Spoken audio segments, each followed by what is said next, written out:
Assalamualaikum warahmatullahi wabarakatuh. Masih bersama dengan saya Kristianti di sini.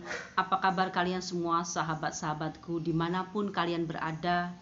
Mudah-mudahan kalian semua dalam keadaan sehat dan tentunya dalam lindungan Allah Subhanahu wa Ta'ala, hingga nanti kita diwafatkan dalam keadaan kita beriman kepada Allah, dalam keadaan husnul khotimah, lalu kita dikumpulkan bersama dengan orang-orang yang soleh. Amin ya robbal alamin.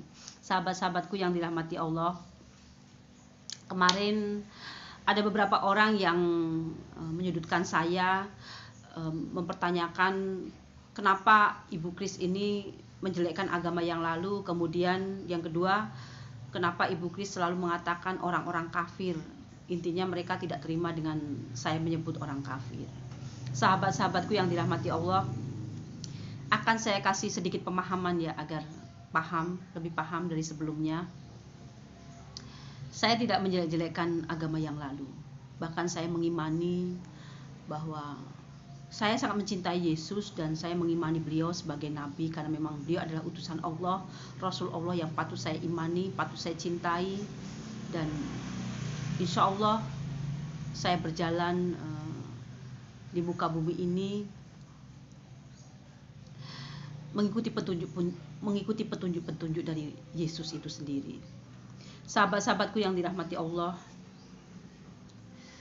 sampaikanlah satu ayat kalau itu menyangkut kebenaran Al-Quran. Sampaikanlah satu ayat kebenaran di dalam Al-Quran.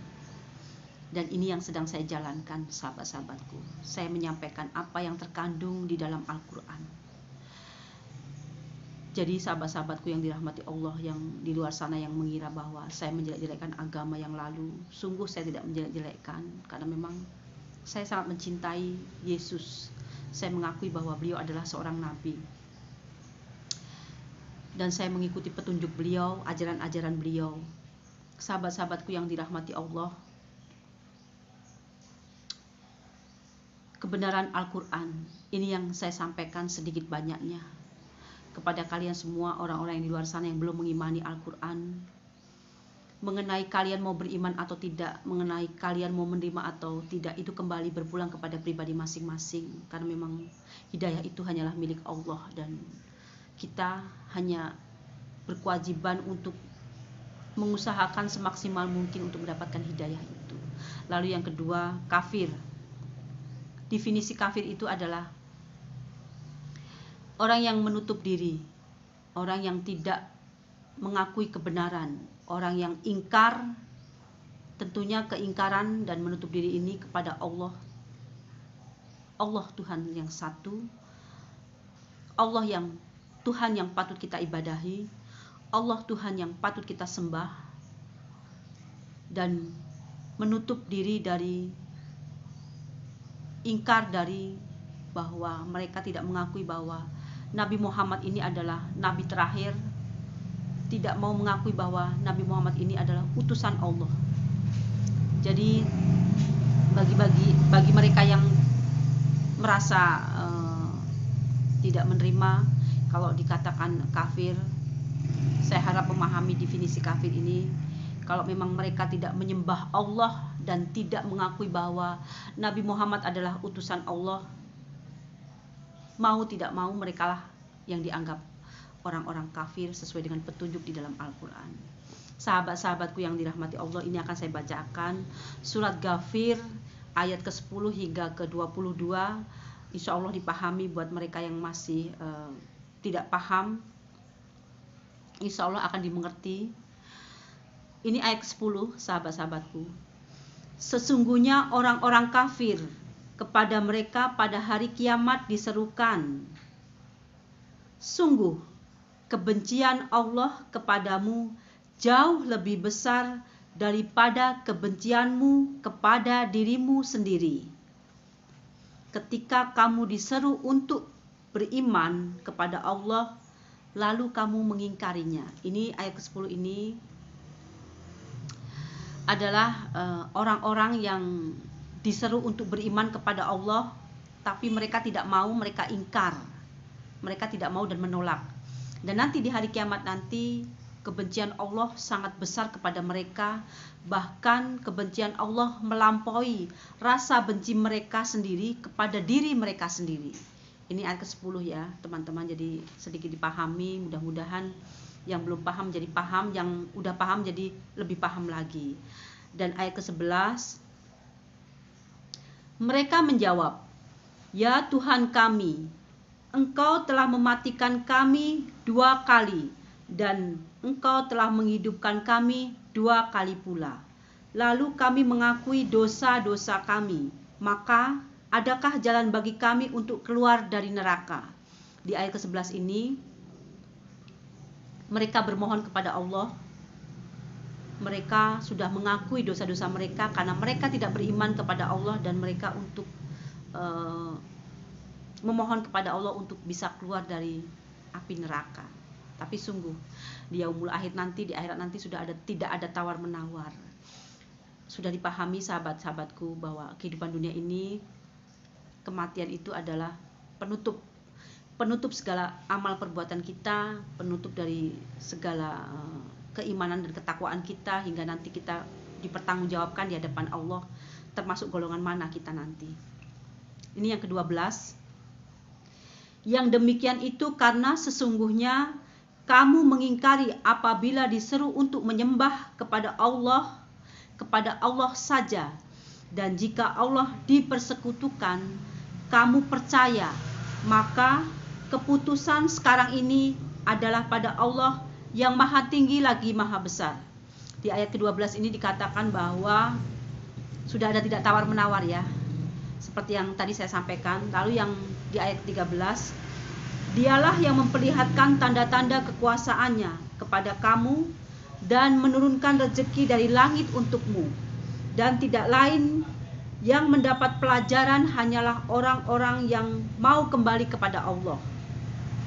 Di ayat 13 ini dikatakan bahwa Allah sudah memperlihatkan tanda-tanda kekuasaannya, dan hanya orang-orang yang mau kembali kepada Allah yang mendapatkan pelajaran ini.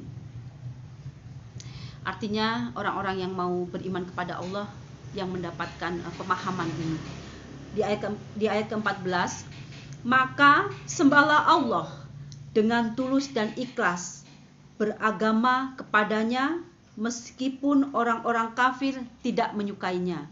Di ayat ke-14 ini dikatakan kita disuruh menyembah Allah hanya kepada Allah Ta'ala, hanya kepada Allah semata, dengan tulus dan ikhlas, dan beragama hanya kepada Dia, kepada Allah, meskipun orang-orang kafir memeranginya.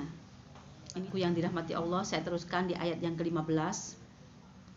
Dialah yang maha tinggi derajatnya, yang memiliki arsy, yang menurunkan wahyu dengan perintahnya kepada siapa yang dikehendaki di antara hamba-hambanya, agar memperingatkan manusia tentang hari pertemuan, yaitu hari kiamat. Dikatakan di ayat ke-15 ini, Allah yang maha tinggi, tidak ada tandingannya.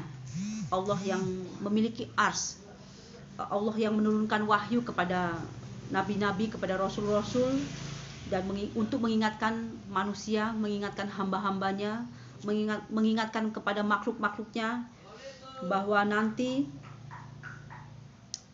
mereka dikatakan bahwa nanti ada hari kiamat, ada hari pertemuan dengan Allah, dan nanti akan ada hari hisab. Dan ini banyak orang-orang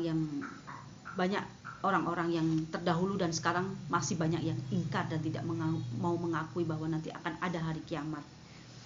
Ini ayat ke-16 dikatakan, sahabat-sahabatku, pada hari, yaitu ketika mereka keluar dari kubur, tidak sesuatu pun keadaan mereka yang tersembunyi di sisi Allah. Lalu Allah berfirman, milik siapakah kerajaan pada hari ini? Milik Allah yang Maha Esa lagi Maha mengalahkan.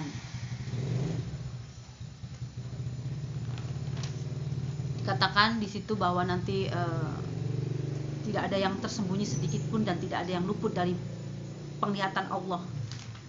Ini saya teruskan lagi di ayat yang ke-17, sahabat-sahabatku.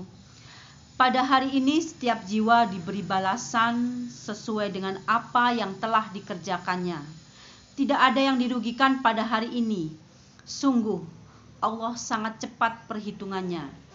ayat ke-17 ini mengatakan bahwa pada hari kiamat nanti akan semua jiwa, semua makhluk Allah akan diberikan balasan sesuai apa yang dikerjakannya selama di dunia, dan tidak ada satupun yang dirugikan. Ini saya teruskan di ayat ke-18. Dan berilah mereka peringatan akan hari yang semakin dekat, yaitu hari kiamat, yaitu ketika hati menyesak sampai ke dalam kerongkongan karena menahan kesedihan. Tidak ada seorang pun teman setia yang bagi orang yang zolim. Tidak ada orang satupun teman setia bagi orang yang zolim. Lalu tidak ada seorang pun penolong di antara kalian diterima pertolongannya. Di sini dikatakan bahwa di hari kiamat nanti keadaannya sungguh huru-hara, bahkan tidak bisa terbayangkan karena kesedihan kita di hadapan Allah nanti, dan tidak ada satu orang pun teman, kerabat yang mampu menolong kita nanti di hari kiamat nanti, dan tidak ada satupun yang diterima pertolongannya di hadapan Allah nanti. Sahabat-sahabatku yang dirahmati Allah, ini saya membacanya agak sedikit sesak ya, dada saya agak ngos-ngosan. Kenapa? Karena memang ada rasa ketakutan tersendiri ketika membaca surat-surat Allah, kalimat-kalimat Allah di dalam surat Ghafir ini. Ini saya teruskan yang ke-19. Dia mengetahui pandangan mata yang khianat dan apa yang tersembunyi di dalam dada.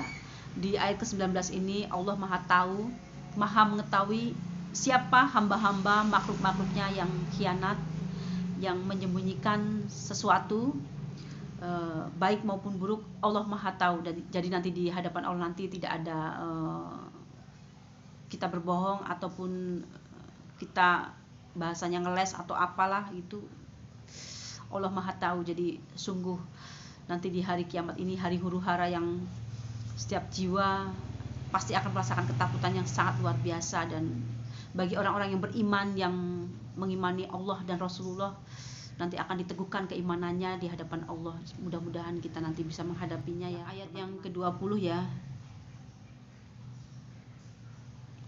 Dan Allah memutuskan dengan kebenaran, sedang mereka